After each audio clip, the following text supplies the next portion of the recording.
Hi, hello and welcome back to another Onkruid video, back in Soulstone Survivors already. Played one run off camera just to get some more upgrades in the passive tree, but for the rest we are just jumping straight in again with the basic build we used last time. I want to complete the Scorching Valley first, and maybe that's just gonna be my goal on camera, who knows. Maybe I will try one more map, it depends on how well it goes. Either way, we will just jump straight back into the game. The content in Biters and Bullets was a bit more limited so far in the Prologue, in the demo, in the free-to-play early access alpha edition. So there I could set a concrete goal of like, alright, I'm gonna defeat this first boss and therefore complete a run, and that's gonna be it for the series. Here it seems like there's a bit more for us to do already, so it's still a bit of a waiting game for me and a bit of a figuring out game for me to see, do I want to stop when I complete the first map, do I want to try and complete all maps? Already we are faced with the choice of two epic powers. Let's go for a wound build. If you didn't read that, by the way, now when we critical hit people, we have the chance to apply a wound effect. And on its own, that doesn't do much, but that means that any other effect that we apply, something like bleed, like burn, like freeze, like daze, whatever you want, that will be doubled. So double the stacks will be added immediately. Let's go for a minion build. We haven't done that before. Immediately I'm in love. It looks very cool. But what I am gonna do is maybe lower the screen shake a bit, if that's an option. Let me check that out off camera for a second for you guys. I'm gonna lower the special effects visibility just a tiny little bit. I don't know if that will actually change the screen shake, but there is no screen shake option on its own. A legendary power, huh?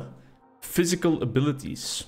I guess we have now found what is gonna be the other determinant for what upgrades we pick. We're gonna go for physical abilities. So a combination of a minion build and a physical ability build. Our first elite is here. Let's show them what we can do.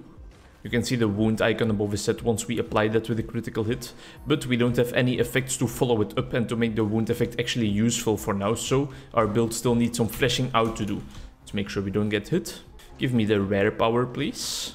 Can go wrong with a whirlwind upgrade, of course. That's the power we start out with, and it's a power we will remain with. You can probably also replace it though once you get like full. The chaos bomb is physical. But empower is, might is also nice, right? Because we empower us and our allies. So, and it's also physical. We empower our allies, which encompasses our golem, of course. Another legendary power, well, we have to go for that. Even though magnetic is so nice because the pickup range is so limited, we don't want to go for that legendary power once it presents itself, you know. I do prioritize rarity over the actual contents of the power for now. That's something I've noticed in my run off camera as well. Only that one. Actually wanted to play more, but I've had quite a busy day so far. I picked the upgrade there that allowed our attacks to maybe apply some doom some of the time, because that ties into our wound build nicely. We're going a lot of different templates in combination form, and maybe there's something to it, who knows. Now he has the wound, so now if we also get the doom effect right there, you can see that the stacks have been doubled. Immediately he got 2 stacks or maybe even more, and our chaos golem just knocked him out of the park. Skeletal warriors, absolutely. The game is providing us with the opportunities to go the build that we set out to do quite nicely. And the game is quite nice in and of its own. I enjoyed the first episode a lot. My first look at it really had a blast, and now I'm enjoying myself still. I really wanted to play it. And that's something that I noticed that I don't necessarily feel with something like Crosscode, where I'm also doing a series in right now. I don't necessarily feel it with that game immediately right now. But I do think that it's also partly because, well, I am really playing this now one after another. So I'm highly into it for a second. And with Crosscode, I have been dispersing my gameplay sessions a bit more throughout time, you know?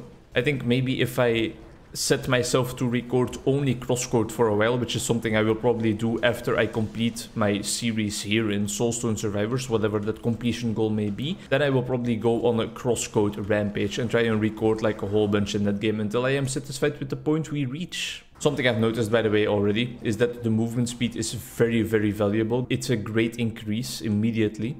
And another thing that I've noticed is that the rewards you get from defeating a lord is not only this powerful upgrade, or well, a lot of experience points at least, but it also acts as a magnet power-up, so it drags in everything from the screen. A frozen warhammer sounds cool. It's definitely not something I'm intending to keep forever, but for now I just want to check out the variety that this game offers. And what about you? Did you try it already after watching my video about this yesterday? Because I presume this video is gonna come up the day after the first episode in this game. Or maybe there's a little podcast in between. It's something me and my buddy Steph have been longing to get into again for a while, and now the opportunity has finally presented itself. Although, of course, the podcast... Oh, this is a special rock. That's the ruby, maybe. I think that's the ruby. Or the podcast is, of course, in Dutch, so some of you might not be interested in it. We are going to be talking about Tenet, the Christopher Nolan movie. And if you're not interested in the Dutch podcast, let me enlighten you about that piece of art a bit in this video, huh? That's what this video is going to be about. It's going to be about Tenet. The Festering Strike is a physical skill. I don't know if there are even any minion skills remaining, but for now let's just already replace the Flossed Hammer, because we are looking for physical skills, of course. Let's make our attacks have the ability to apply burn as well, so now they can apply doom, which is kind of like the darkness shadow effect, and burn.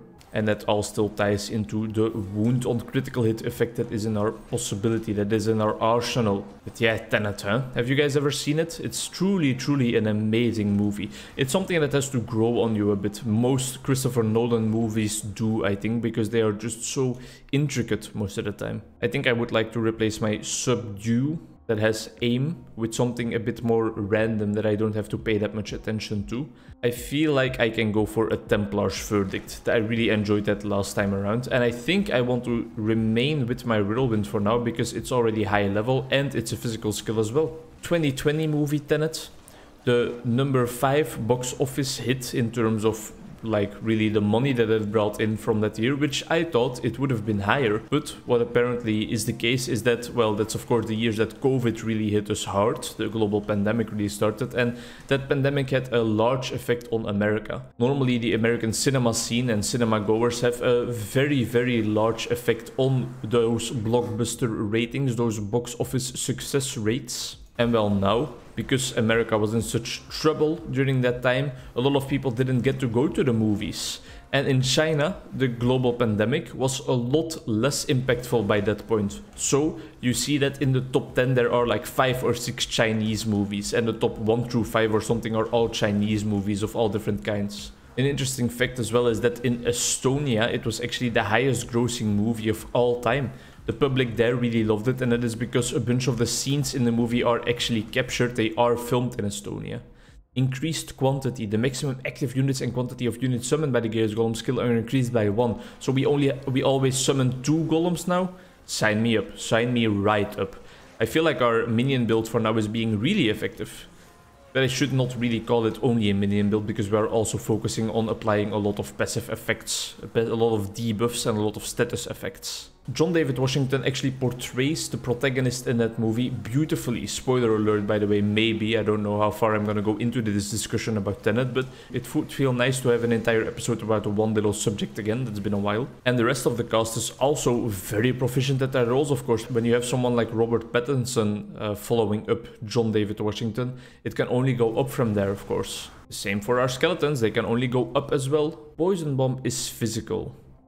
But I think for now, we are well kitted out. I don't think I'm gonna change any of the active skills. And now when we apply poison, we have a chance of applying doom, so our effects are really starting to play into each other, and that's exactly what I'm aiming for. Yeah, when you have Robert Pattinson, truly a very, very skilled actor. And apparently an actor that really doesn't give a fuck. I read a story about on the Harry Potter set, which of course skyrocketed him to fame. Well, it got him in the limelight, in the spotlight a little bit. I think Twilight skyrocketed him into fame. Team Edward for life. But apparently on the Harry Potter set he was like a bit older than some of his other actors, some of the actors that were accompanying him on the silver screen in that project, and therefore he was just on set drinking up a cup of coffee on his own. He was a bit secluded, a bit shy, a bit on his own, you know? And I think that's amazing. I also know that he indulges in some smaller projects. He doesn't always go for the blockbuster type movies. For example, there's this black and white type horror thriller, something like that movie about a lighthouse. It might be just called Lighthouse, and he also stars in that. One of the questions I'm definitely gonna ask my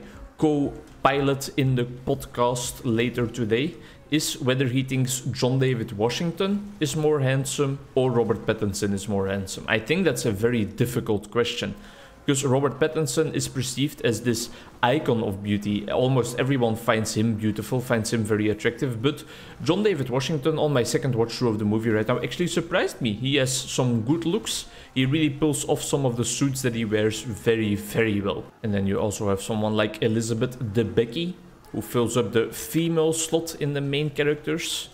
You also have, I forgot her real name, but she plays Fleur de la Coeur in Harry Potter. So Robert Pattinson is not actually the only one that played in Harry Potter and played in Tenet, interestingly enough. She is also, of course, pretty. She's a pretty woman. But Elizabeth Debicki has this, one of the videos that I watched in preparation for the podcast, she has this goddess quality, and I can't agree more. She is this woman that towers over some of her contemporary other actors joining her on the screen, with her long blonde hair and stuff, and her very slim figure, and also her facial expression is also very slim. It's very severe. She doesn't fuck around. You immediately get that impression. That's a characteristic that Robert Pattinson already also has going for him, in my opinion. He is a very serious actor most of the time, but then he can also crack up a joke here and there. That's something I really appreciated about Tenet as well. Not only the cast. Another noticeable member is Kenneth or something like that. I can never remember his name. But either way, the humor in the movie. And I can hear you say, Christopher Nolan and humor, that's not a match made in heaven, I would presume, because he always makes movies that take themselves very seriously. And I think he is also a writer and movie director that very much takes himself and his project seriously. He wants to create serious looking projects. Inception is another great example. Interstellar, of course. It also translates into some of the scientific research he tries to do. For Tenet now, he didn't want to make it completely scientifically accurate because his ideas for the movies were just too crazy. Writing it also took like 5 years or something. His ideas for writing the movie were so crazy that making it completely scientifically accurate was just not possible. But for some of the terms, some of the paradoxes used to explain what's going on in the movie, he actually listened to a physicist and his opinion on those things. I feel like our Minion build is definitely more suited for defeating the lords than the builds we had previously. Oh, so there is another Minion ability, Skeletal Archers.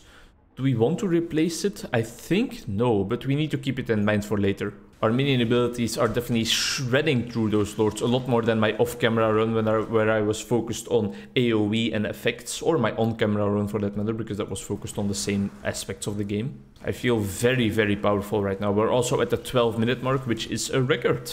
Let's see if we can find some healing rocks now, because that's something that we could use. And we're seeing new enemies, big spiders that are tanky as hell. Goddamn.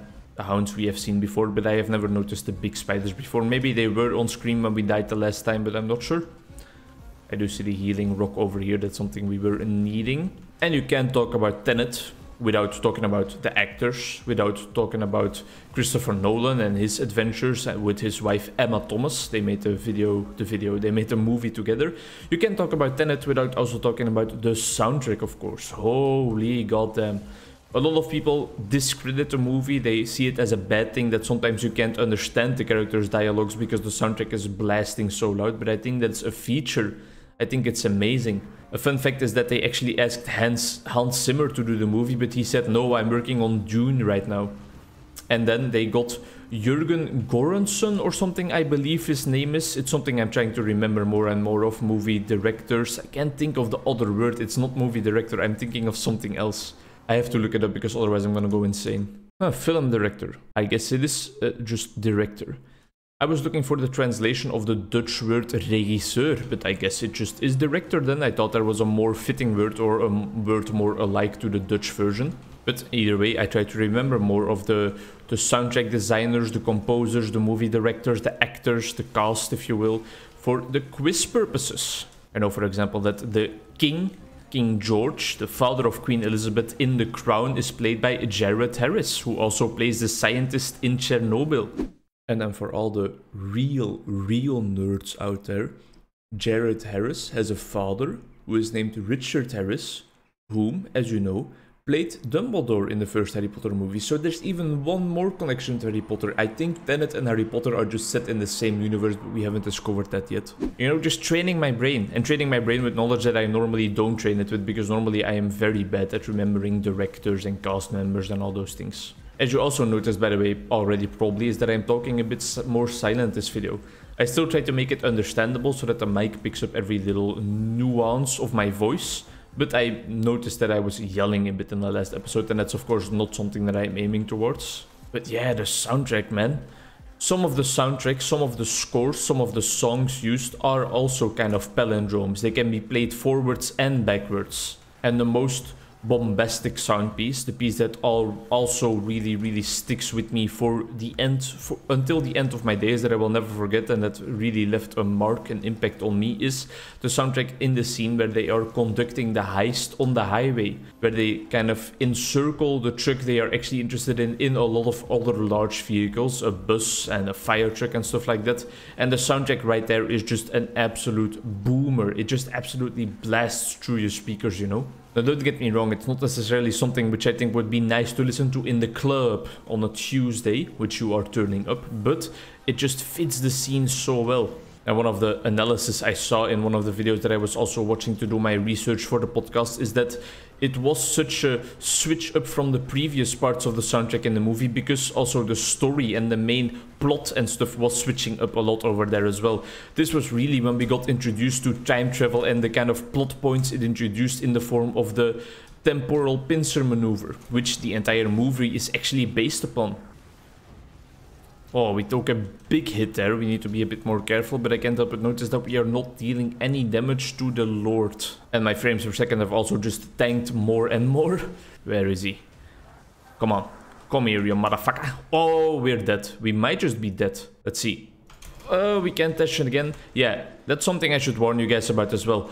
In these later stages, you take a hell of a lot of damage. Like really an insane amount of damage. One of the lords in the run that I did off camera just knocked me to the floor and I got swarmed and just died. But I must also say, we are at Lord 4 out of 5, so we are getting closer and closer to our first victory. Every time I move past him, I am applying a whole lot of debuffs to his ass, so I think weaving in and out of this combat situation might just be the approach we use if we do want to continue this run.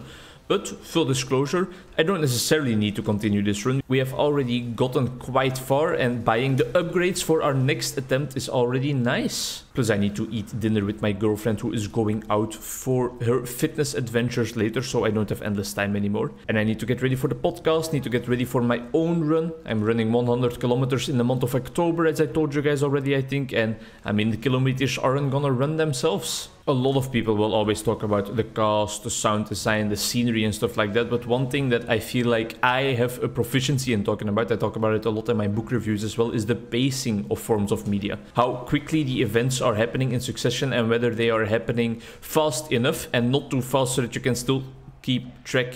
That was a bit ballsy, moving into the entire pack of enemies. Moving fast enough so that you can still be entertained, but not so fast that you don't know what's happening on screen anymore. And I think Tenet is a beautiful example of how to do that correctly as well. Give me even more movement speed. You know what? Let me just max out the movement speed. Hell yeah, that's cool. We have a maxed out skill now. Pickup range, thank you very much. Pickup range, thank you very much. And pickup range, thank you very much. I'm all for that utility, you know. Alright, that was a great run. We have a couple more episodes in us, that's for sure. Do I want to complete all the maps maybe? Is that a good goal? How far did we get? 75%, so 3/4 of the way, and then there's 2 more maps. You know, so far, I'm really enjoying it. I'm gonna go out on a limb and say that that might be the goal of this series, completing all the maps once. It might be wishful thinking though. Either way, thanks a lot for watching this second episode of Soulstone Survivors. Check it out for yourself, it's free on Steam. If the devs are watching this, sponsor me. Don't actually sponsor me. Just subscribe to my channel, hit that bell button, comment, invade Turkey, make a turkey sandwich for yourself tomorrow morning, eat an entire dill pickle, shove the second dill pickle right up your ear, and then also wear a pink ballerina uniform to school or work tomorrow, depending on your life context. Those are all the challenges I have for you guys today. Subscribe to my TikTok account. Go to my parental home and give my father a handshake for creating such a beautiful human being. See you in the next one. Bye-bye.